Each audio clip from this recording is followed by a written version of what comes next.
my name is Akolo. I'm the Business Development Director, Regional Business Development Director in Kenya.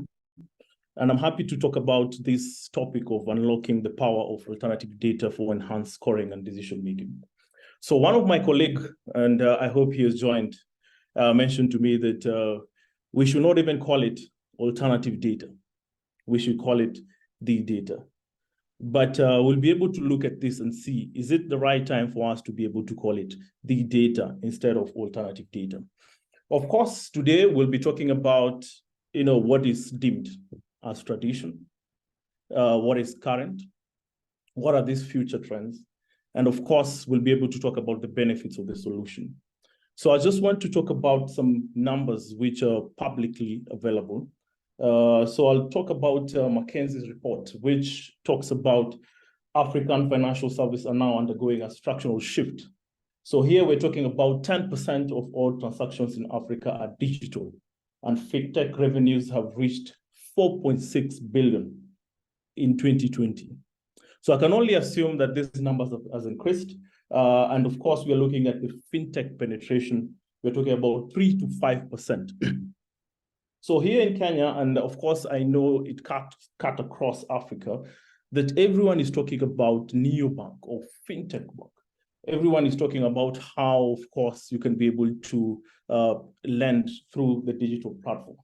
But of course, amid this economic growth, definitely comes the same when it comes to the numbers of fraud, how it has be able to increase.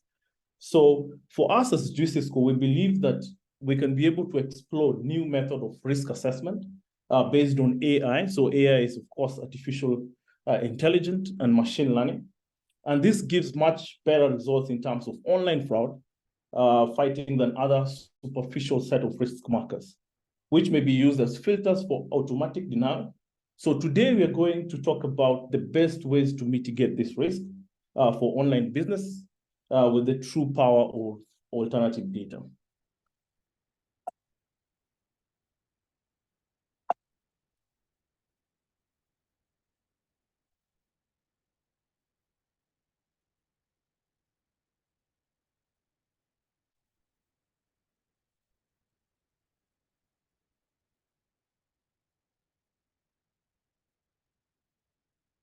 So I'll be talking about, as I mentioned earlier, the future trends in the use of alternative data for credit scoring. So one, we know that traditional credit scoring models generally rely on a limited set of data points. And this having worked in the Bureau, and this is the reason why most institutions are talking about what is this alternative data. So some of this data, of course, we're talking about payment history, outstanding debt, length of credit history, and some more. Of course, I'm so sure I invited some of my friends at the bureaus just to look at and see how we can be able to discuss about that. But of course, however, these models can be very restrictive for individuals with what we call thin credit files or non-traditional sources of income. So AI and machine learning, on the other hand, can analyze a broad range of data points, including non-traditional data sources, to develop a more comprehensive picture of a borrower's creditworthiness. The other one that we've seen that traditional credit scoring models usually use a small amount of information. And this, of course, I've talked about payment history, debt amount, credit history length. But these models can be limiting for people with little credit history or unconventional income sources. In contrast, AI and what we call machine learning can analyze a wider range of information, including non-traditional sources, to create a more complete understanding of a borrower's creditworthiness. The third one, of course, we are looking at AI can assist lenders in more accurate evaluating a borrower's risk. And here we're talking about analyzing additional data that is not typically considered as I mentioned earlier, traditional credit scores, such as borrower spending patterns. Of course, we'll be able to look at the future trends in terms of AI, machine learning technologies, and not just improving the precision of credit scoring.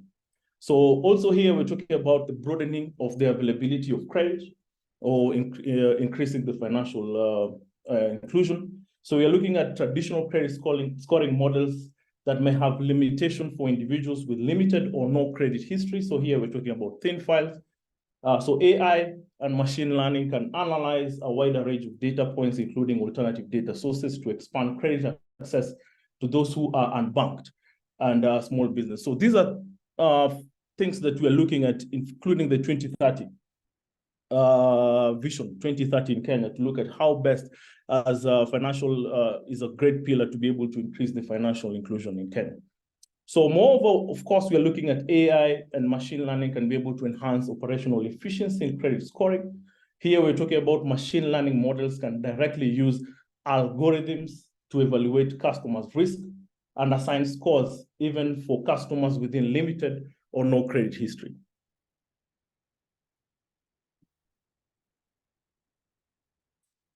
So here we'll be able to talk about what is now current here in Kenya. What are these numbers that we're looking at? So in the last 2 years, there has been a surge in the number of Kenyan fintech, which we can be able to allude to, of course, the smartphone penetration. So here in Kenya, we're talking about maybe 40 to 50%, because my mother, who just went to a rural area where I come from, now she can be able to access, she has a smartphone and she can be able to borrow there. So we can be able to look at that as a very good factor to be able to increase the number of financial inclusion. Of course, we're looking at the number of application and borrowers as well as the spread of smartphones. Of course, in Kenya, we're also looking at in terms of technology. So we're looking at the 3G in some parts of Kenya. Of course, majority of parts of Kenya is now 4G. And I'm happy to mention that, of course, we're also looking at 5G technology. So, of course, the number of fraud cases has really increased dramatically in the last 6 months. We see that overall number of online fraud cases in general in Kenya has increased by 7% in the first 6 months of 2023. Also, according to PwC Global Economic Crime and Fraud Survey, 82% of Kenyan businesses have experienced some economic crime in the past 2 years. So these numbers at times are not very publicly, of course, based on company reputation, but these are reality. If you talk to many business people, they will be able to tell you that this is a reality. And of course, the accelerated growth by the digital economy in the country will find it difficult to sustain if users lose trust in the payment system owing to fraud cases. So what are these benefits that we're talking about of using alternative data for enhanced credit scoring and decision making? Of course, this will be able to improve the assessment of credit worthiness. Or traditional credit scoring models primarily rely on borrowers' credit history. However, these models cannot accurately reflect a borrower's current financial situation or ability to repay a loan. So alternative data sources such as on-time rental payment, utility payments, or transactional activities can provide a more accurate picture of a borrower's financial health and credit worthiness. The other thing, which is the benefit, of course, we're looking at increased access to credit. This is what we've been talking about as a country. So we're looking at traditional credit scoring models can leave many potential borrowers, such as those within thin files. So these are people that are not in the mechanism. So no credit history and disabled. So using alternative data, we can be able to help this individual get some form of access to credit. And that's where the competition is. I need to mention that there's a bigger percentage, around 30–40%, that they're not in the mechanism. Not necessarily that they do not have a payment, they cannot be able to have the capacity to pay, but because the data that has been used, they're making them not be able to access. And therefore, we can be able to use this alternative or AI machine learning to be able to put them into the mechanism. So why alternative data? So of course, we can be able to lower the cost. And I remember I was discussing with somebody and telling me, Chris, you know, as much as we're trying to build this kind of, to be able to reduce fraud, for us, we're looking as a lender. Does it mean that, for example, we'll be able to extend this cost to the customer? So what we discussed and mentioned is, what about if we can be able to understand that fraud is an element of risk? And when we understand that, then most of the CROs, for example, will be able, other than just being reactive, it means when the fraud occurs is when they react and become more proactive. And here I mean that if you look at the numbers and we say, for example, this is just an example, that a company loses around 10 million every month. If we can be able to lower that cost by using some fraud markers and helping around 20, 30%, that is a good number for you to be able to say, how best can we be able now to even lower the cost to the lenders? The other thing is, of course, fraud detection, which has a very big impact in terms of the customers. So we have a certain type of alternative data, such as the device ID. And this is very different, which I'll be able to showcase in my next slides, that is different from the IMN number. So this is something that we're able to identify the online persona to the offline persona. So here online, I mean the app, and of course the offline persona here, I mean the person who's actually applying for that loan. So we'll be able to look at the data that we can be able to use to be able to detect frauds. The other thing is more timely information. We do not want to, or I believe most lenders who don't want to be more reactive, as I said, will be able to want to detect fraud on real time. And for you to be able to do this, remember, and I need to mention this, that there's a difference between suspicion and the actual fraud. So for us, we're looking at how best can you be able to mitigate fraud in real time.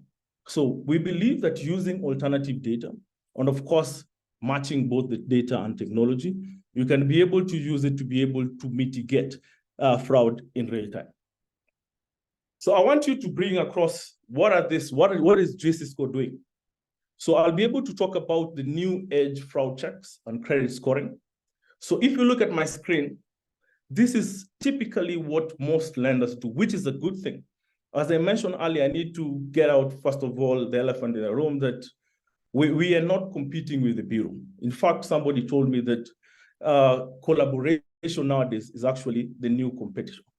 So if you look at how this new age fraud checks has been happening, most of the lenders will be able to do what is called identity verification, which is good. Because before, remember here, you are lending, it's not like traditional lenders. When my father, for example, used to go to a bank, and for him to be able to go to a bank, you had to wear a good suit. And of course, I don't know why the reason, you had to come with a wife.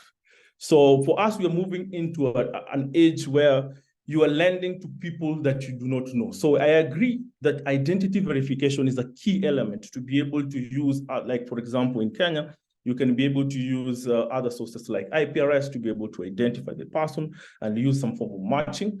Of course, the bureau data is very, very important. For you to be able to determine, for example, the score or the limit, it's important for you to be able to look at the credit history. Very good. The other thing is, of course, document verification and face recognition. So how, for example, I looked when I was 18 and right now is very different. And that's why some of the interface with the mobile app, they have introduced something called face recognition, which you can be able now to look at your face, which is a very, very good thing. Of course, we have some people or some lenders who use some form of other data, for example, the MNOs, and they can be able to verify those documents. The other important thing that I want to talk about, of course, is email and phone checks, which you can be able to use what is called matching to be able to look at some risk factors. So what I want to bring to your attention is what is called the device intelligence. And that's where we're coming in. For us, the most important thing for us, and where we believe that that's the new age, that we are not really interested, because some of the other vendors can be able to do what is called identification. For us, what we are interested on is something called authentication. And we believe that's the new age, because what we're trying to say is we are not really want to know this person is called Chris Akolo. What we are interested on is the person who actually applied for this particular loan is the same person who will be able to apply for it tomorrow and in future. So as I mentioned earlier, we're looking at the relationship between the online persona, which is the app, and the offline persona, which actually is the person. And that's where the device and the alternative data is coming from. And that's where the device ID, which for us, we believe you will use a technology around 29 fingerprints, I think the best in the world right now, to be able to look any change, and which I'll be able to showcase to you in my next slides, how this data, for example, if any other changes happen to the behavior, then the device ID changes and it becomes a red flag. So what we're trying to say is, yes, these other layers are very important, but why can't we introduce a very, very important layer, which is the device intelligence, for us to be able to mitigate either risk and also fraud? So a lot of you will be able to ask me, then Chris, what are you talking about when it comes to which data are you talking about? So for us, we are trying to narrow down into 4 data output. So of course, we are looking at 50,000 plus parameters. So we are looking at behavioral data. We're looking at internet connection data. We're looking at device data, and also looking at device software data. Something also I need to mention before I also proceed is we do not use personal data. So in terms of GDPR or in terms of data privacy, we are also GDPR compliance based on the data sets that I'll be able to showcase in this the next slides. We'll be able to look at these are deemed as non-personal data. So as I mentioned earlier, the solution itself, of course, the first thing is for us is to be able to create a robust device ID, which is independent from the manufacturer or from the IMA number. So we use technology which we can be able to detect whether the device is under any external control.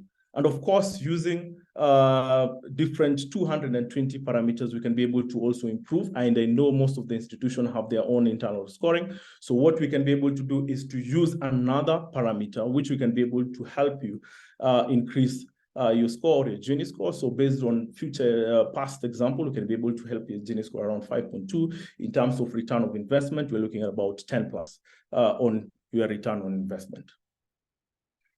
So here we're talking about behavioral data, and this is just examples.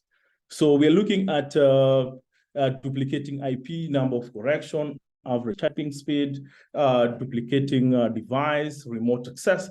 And I can just give you, for example, some examples of how this behavioral data happens.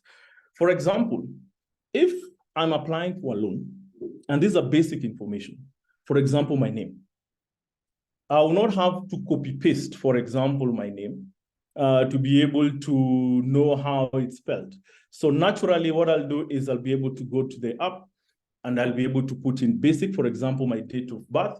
I will not start to probably try to go or how many times in terms of the browser session, I'll move to another browser or I'll move to another app to be able to get, for example, my age. So those are the things that I could be able to say in terms of average typing speed. Of course, how I type, for example, is unique to myself. So there's no way Mike or another person can be able to type, for example, the same as me. So those are the key fundamental behavior we can be able to check. So number of applications from the same IP for the last 1 day, for example, it would be very strange. I know that some people will be able to borrow now and in a few hours or pay.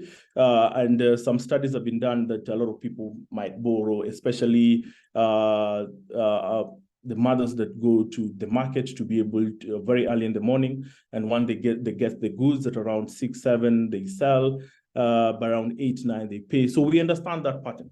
But if you get around 200 applications being done in 1 day, of course, there's some average based on the portfolio screening that we'll be able to look at. But there's some numbers which you can be able to look at and see that it's not a norm. So those are just few indicators we can be able to showcase and raise it based on the device ID or behavior of the data that we see. Of course, the other one is on device data. So we're looking at the storage, the memory, the device type. So for example, that you have an iPhone and then somebody applies a loan with a different type of phone, the storage, the screen, the manufacturer. So this is just an example of the device ID. Of course, here we're looking at internet connection. We're talking about the IP city, which is very important, to the IP country. So you find most of these scammers are not even into the domicile country. So you find that somebody has stolen your identity and then they have applied a loan in I don't know, Uganda, Dubai, in America or China, any other countries. So we can be able to look at that. And of course, we're looking at the internet connection speed, the service provider. So these are just some few markers that we can be able to assist when it comes to internet connection data. Of course, we have device software data. We are talking about the open console. We are talking about the SIM card. We are talking about the randomizer, which I need to mention that this is very, very key when it comes to randomizers, because there is a new edge of fast-growing online fraud in Kenya that they use a special software also known as randomizers. I don't know if you've heard about it, but the purpose of such software is to thwart existing digital device fingerprint technologies and pass off the same device from which the fraudster applies for a loan online as a new entry every time.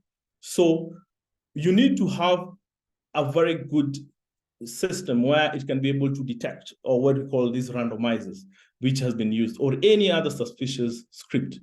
So, of course, using this device software, we can be able to tap on that and look at any other, randomizers which has been used, or any suspicious script that has been passed through that device. So our case study is very, very simple. So we are looking at 3 online, especially when it comes to online lending. So we are looking at 3 use cases. So we are looking at fraud risk, which I've talked about it in the previous slides. But of course, using different hash fraud markers, we can be able to prevent fraud, as I mentioned earlier. Of course, we also help in credit risk. So this is just not black and white. Of course, we are looking at a combination of both a device, as I showed you, the data was on the device, and also internet connection, which can be able to use to reduce the level of credit risk and for better product parameters. And of course, we can be able to help when it comes to approval rate, because, for example, the type of phone or the internet being used, for example, if you have a very high speed, we can then know that this is a high-end client. So we can be able to have some form of disposable income, which can be able to help, of course, when it comes to approval rate. So for me, that is what I just need to mention as I conclude, that it's very, very clear based on what I mentioned, that where we are currently, we should not be talking about alternative data, but indeed we should be talking as the data to be used. So I need just to finish by saying that actually artificial intelligence is a popular buzzword in the world of fraud detection. But the question is it just a marketing ploy? Or are there true benefits to rely on as AI as part of your risk management strategy? So I just need to quote and unquote one very famous politician that said that the nation that leads in AI will be the ruler of the world. I cannot say this, that it will be 100%, that these words will turn out to be true. But one thing that I know for sure is AI will change the fraud detection industry completely. And those risk officers who were the first, or who will be the first to leverage on the power of AI or machine learning, will eventually win the market of all the competitors. Thank you so much for listening. I hope it was very informative.